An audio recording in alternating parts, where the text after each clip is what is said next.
اللهم صل وسلم وبارك على سيدنا محمد وعلى اله واصحابه اجمعين. ازيكم يا احلى اخوات واحلى متابعين؟ كل سنه وانتم طيبين. النهارده هعمل بقى البيتيفور التحفه ده. معلش هو الفيديو اتاخر عليكم شويه، بس والله كانت ظروف غصب عني مش اكتر. بس ان شاء الله يا رب كده تشوفوه يعجبكم باذن الله. يلا قبل ما نبتدي الفيديو نسمع الرسول عليه افضل الصلاه والسلام. اول حاجه معايا بصوا انا هعمل 2 كيلو النهارده من الدقيق. النهارده البيتيفور تمام.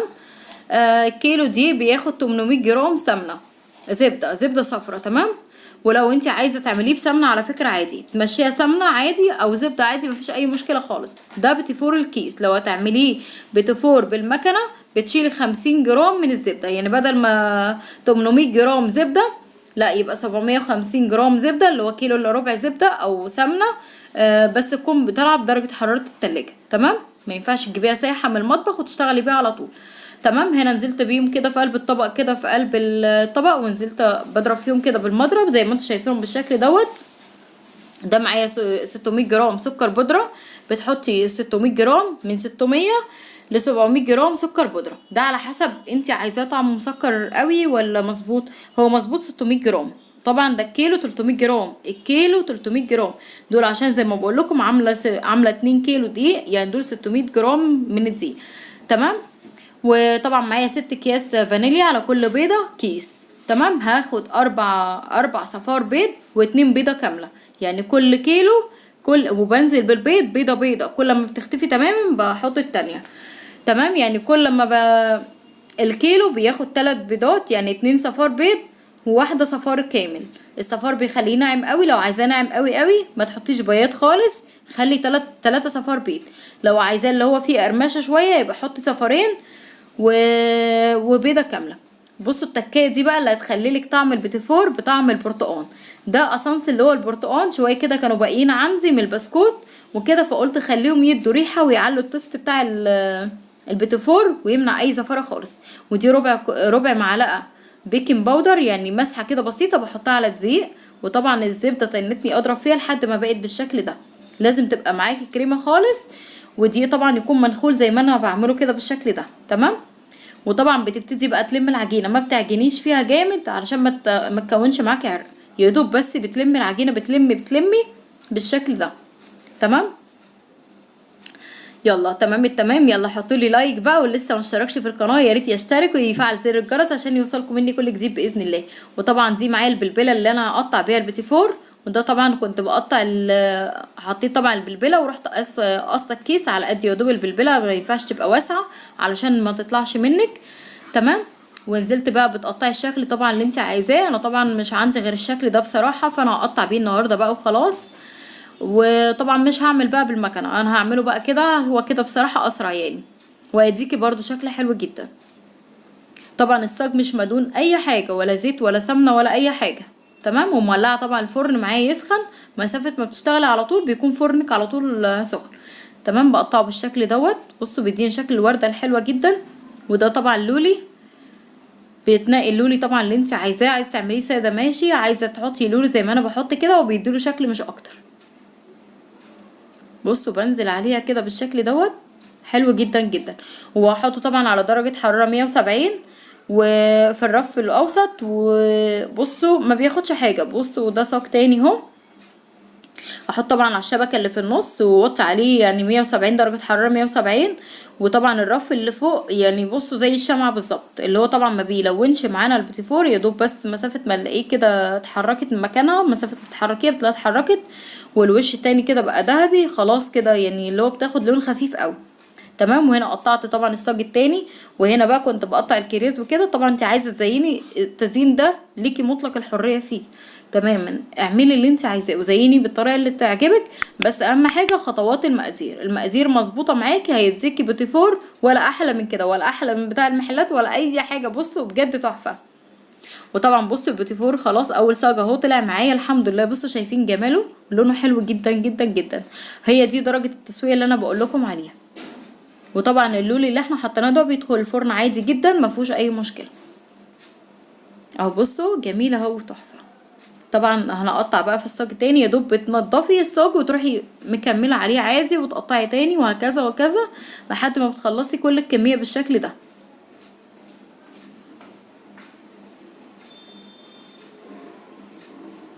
اهو بصوا زي ما بقول لكم بتقطعوا شكل اللي انتوا عايزينه والمقاس اللي انتوا عايزينه، بس هو طبعا ما ينفعش تكبري عن كده عشان لو فرش ولا حاجه، بس هو اصلا مش هيفرش ولا اي حاجه، هو لو كبر بيكبر سنه صغننه جدا مش ملحوظه اصلا يعني. وطبعا هنزل عليهم هنا بقى بالكريز، بالكريز زي ما انتوا شايفين كده. يلا ما تسرحوش معايا، يلا حطوا لي لايك والكومنت الحلو بتاعكم بجد بيفرحني جدا جدا بجد والله العظيم. بجد كل اي حد دخل قناتي جديد واي حد قديم عندي بجد انا بحبكم جدا جدا وبشكركم بجد بجد والله العظيم على لايكاتكم وعلى وقفتكم جنبي. هو فعلا ما فيش تفاعل شويه لما انا تعبت والله العظيم في الفيديوهات دي، انا عشان كده بقاش ليا نفسي اصلا ان انا اصور بصراحه يعني، بس الحمد لله. طبعا بصوا بعد ما زينته طبعا كده بالكريز زي ما انتم شايفين كده لونه تحفه. وده ساق تاني اهو، ده ساق طبعا قطعته وطبعا شكل طويل كده شويه. وطبعا زي ما بقول لكم عايزين تقطعوا بالمكنه، الكيلو دي بياخد معاكي 750 جرام سمنه او زبده. فطبعا عشان الكيس المكنه بتبقى ايه يعني عشان تقدري تحكمي فيها كويس، لان العجينه دي سايله جدا وبتنزل من الكيس بكل سهوله. بصوا طلعت طبعا الصاج التاني اللي هو بالكريس، بصوا شايفين لونه تحفه، حلو جدا جدا جدا، شكله بجد تحفه حلو قوي. بصوا البوتيفور عامله ازاي، جميله حلوه قوي قوي والله العظيم. في الحقيقه بجد احلى من كده كمان، الكاميرا والله العظيم بجد ظلمها جدا. وبمقادير بجد بسيطة جدا جدا، انا بحاول ابسط الامور على قد ما بقدر علشان ما اعقدش الدنيا وكده. تمام، ايه رأيكم؟ حلوة جدا. بصوا طبعا الكمية دي انا شايلاها بقى هحط عليها كاكاو، دول 4 معالق كده من الكاكاو يعني حوالي 50 جرام. انت بتحطي كاكاو خام خام ما يكونش عليه سكر. تمام، انا بقول اهو تاني يكون خام، بيتباع عند الناس اللي بتبيع الخامات الحلواني، ما يكونش عليه سكر اللي هو بيتشرب. تمام، وطبعا بتحطيه طبعا لحد ما يديكي درجة اللون اللي انت عايزاها واللون اللي انت تفضليه، خلاص كده تشتغلي عليه على كده. طبعا وبتلميها برضو كده بايديكي، مش هتحطي زبدة تاني، مش هتحطي اي حاجة تاني زي ما الناس اللي بيطلعوا كده يعملوا كنايات كده ويفتوا ومش عارف ايه. ولازم تحطي زبدة طالما هتحطي معلش الصيام خليني مهيسه خالص، انا بسجل دلوقتي وانا صايمه. تحطوا بقى زبده طالما تحطي كاكاو والكلام ده، لا لا لا هتنزل دلوقتي من الكيس، بصوا تنزل بكل سهوله، سهله جدا جدا جدا. بصوا طبعا دي درجه اللون اللي انا حبيتها، فقلت طبعا هشتغل على اللون ده. عايزه افتح من كده ماشي، عايزه اغمق من كده ماشي، مفيش اي مشكله. وطبعا بنفس الكيس حطيت برضو في قلبيه العجينه واشتغلت بيه، ولا عمل معايا اي حاجه. بسم الله ما شاء الله، مقطعه كله حلو جدا جدا وكله مقاس واحد وبجد حلو قوي. وطبعا انا ما شاء الله عملت 2 كيلو وما شاء الله بيرمي كميه حلوه، يعني الكيلو بيرمي معاكي كميه حلوه. عايزه تجربي نص كيلو مفيش مشكله، نص كيلو ربع كيلو، الكميه اللي تحبيها واللي تفضليها اعمليها، بس هو ما شاء الله بيرمي يعني حلوة جدا. بصوا دي طبعا بعد ما طلعته كده من الفرن، ده طبعا اللي هو بالشوكولاته، تعرفوا ازاي ان هو استوى مجرد ما بتحركيها كده مكانها، لان طبعا هو بالشوكولاته بيبقى لونه غامق عشان ما يتحرقش منك. مسافه ما تلاقي تحطي ايدك كده على البوتيفور تلاقيها نشفت شويه وتعرفي تحركيها مكانها، خلاص كده تعرفي ان هي استوت. ياكي لو لسه طريه تعرفي ان هي لسه ايه، لسه شويه فاضلها شويه. تمام، ومش بياخد في الفرن اكتر من 7 دقايق اهي. بصوا حلو جدا جدا جدا بجد، جميل قوي قوي. وطبعا التزيين ده ليكي مطلق الحرية فيه تماما، اللي انت عايز تزيني بيه زيني بيه، بس احنا برضو هنزين برضو معاكم بتفور وكده.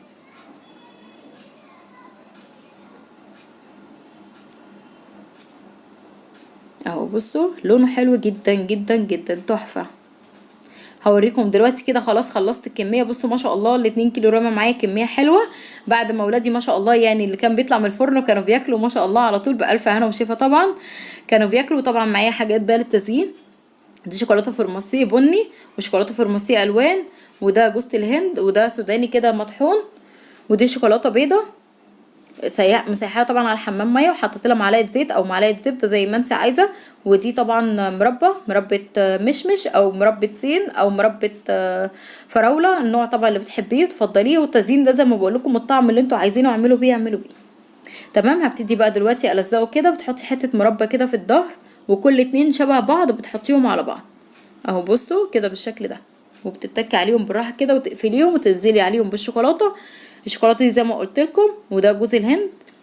الشوكولاته زي ما قلت لكم بتسيحيها على حمام ميه، او لو عندك ميكروويف حطيها فيه، حطي عليه معلقه زبده او زيت وسيبيها في قلب الميكروويف مفيش 3 دقايق. ما تسخنوش عليها الميكروويف قوي، عشان الشوكولاته لما بتوصل لدرجه حراره عاليه بتبقى ناشفه. تمام.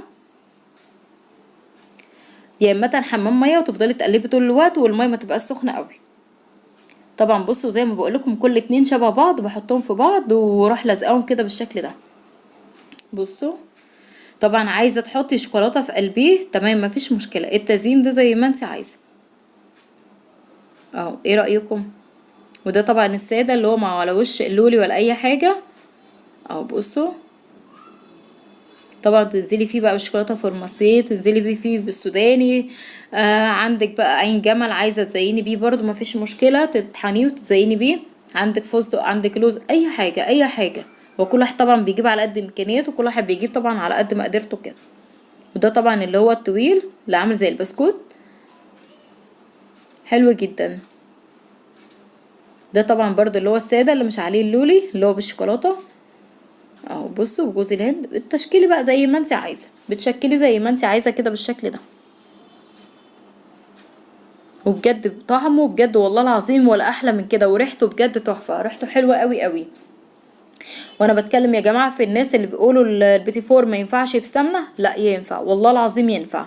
ولو عايزين نعمله لكم بسمنه وقدامكم اكتبوا لي بس في الكومنتات وانا اعمله لكم ان شاء الله باذن الله. فهو بينفع بسمنه وبينفع بالزبده، بس اهم حاجه تبقى خارجه من التلاجة. السمنه تبقى خارجه من التلاجة والزبده تبقى خارجه من التلاجة. ما ينفعش تجيبيها بدرجه حراره المطبخ سايحه وتشتغلي بيها على طول. وطبعا وانتي بتقطعي البيتي فور تبقي قاعده في مكان طبعا فيه هوا شويه، يعني مثلا قاعده جنب مروحه جنب تكييف ولا حاجه، عشان العجينه ما تسيلش منك وتنطر كل الزبده اللي فيها. يلا يا جماعه متسرحوش معايا وحطوا اللايك، واللي لسه مشتركش في القناه يا ريت ينورني كده ويشترك ويفعل زر الجرس عشان يوصلكم مني كل جديد باذن الله.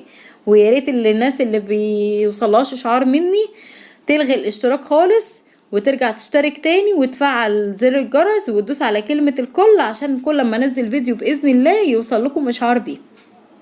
تمام. طبعا وانا عارفه ان الفيديو ده اصلا مش هيجيب مشاهدات لان اصلا نزل متاخر وكده. طبعا بصوا خلصت بقى كل الكميه كلها، وطبعا دول بقوا معايا انا هسيبهم كده ساده. اللي عايز بيتي فور ساده مفيش مشكله، عايز ياكله كده مفيش مشكله. وطبعا عملت منه ما شاء الله ال3 صواني دول، ده ما شاء الله بألف انا وشفا غير اللي اتاكل يعني. وطبعا هبتدي بقى الفهم بقى بالاسترتش لور وكده عشان احطه في التلاجة عشان الشوكولاته تجمد وكده. ما ينفعش تحطيها في مكان كده عشان ايه الجو حار طبعا في المطبخ وكده، ما ينفعش تحطيها في المطبخ. وطبعا كان باقي عندي شويه شوكولاته كده بيضه هحطهم كده على وشها، وهجيب شوكولاته بيضه تاني واحط تاني لان كانت خلاص خلصت. فطبعا الشويه اللي عندي دول بدل ما ارميهم وكده هنزل بيهم كده بالشكل زي ما انتم شايفينه كده، بجيبهم بالمعلقه وبحطهم كده بالشكل ده. وطبعا الشوكولاته كل ما تجمد وانتي شغاله يكون جنبيكي اي حاجه فيها ميه سخنه، وتروحي حاطه الطبق اللي انتي بتعملي فيه وتروحي حاطاه عليه هتسيح تاني معاكي من البخار. تمام. دي ملحوظه بس يا جماعه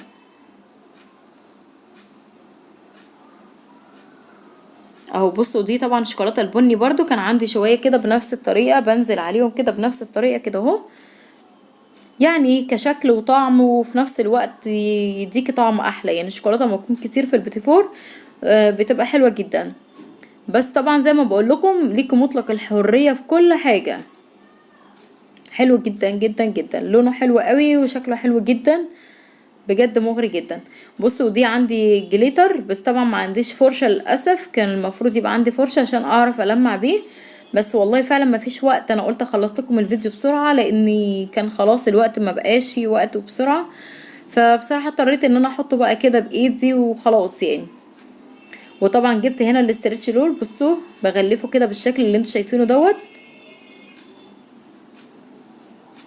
اهو. بصوا طبعا عشان لما ادخله التلاجة وكده الشوكولاته تنشف وفي نفس الوقت ما فيش اي حاجه تيجي عليه. تمام. بصوا غلفت طبعا ال3 صواني زي ما انتوا شايفين بالشكل دوت الاكياس دي انا غلفت بيها كل الشغل كله اللي عملته، علشان برضو زي ما بقولكم مفيش هوا يدخل لها او حر او اي حاجة او تتأثر من اي حاجة، تبقى محفوظة مكانها وتبقى حلوة جدا جدا. اهو بصوا بعد ما اتغلفت حلوة جدا والله بجد، طعمه خرافة. انا اتمنى من كل قلبي بجد ان انتوا تشوفوه ويعجبكم، ويا ريت كل اللي يشوف الفيديو دوت ويعجبه يا ريت ما تنسونوش يا حبايب قلبي باللايك، لان اللايك فعلا هو دعمكم ليا، دعمكم ليه هو اللايك فعلا.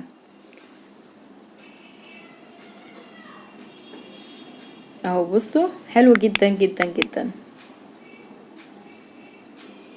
يا رب يا حبايبي النهارده الفيديو بتاعنا يكون سهل وبسيط عليكم. لو عجبكم الفيديو ما تنسونوش باللايك والشير وسبسكرايب للقناه. بحبكم في الله، اغلى واحسن متابعين في الدنيا كلها. كل سنه وانتم طيبين، كل سنه وانتم بالصحه والسلامه، كل سنه وانتم منورين حياتي، كل سنه وانتم طيبين حبايب قلبي، كل سنه وانتم طيبين. مع الف سلامه، مع السلامه.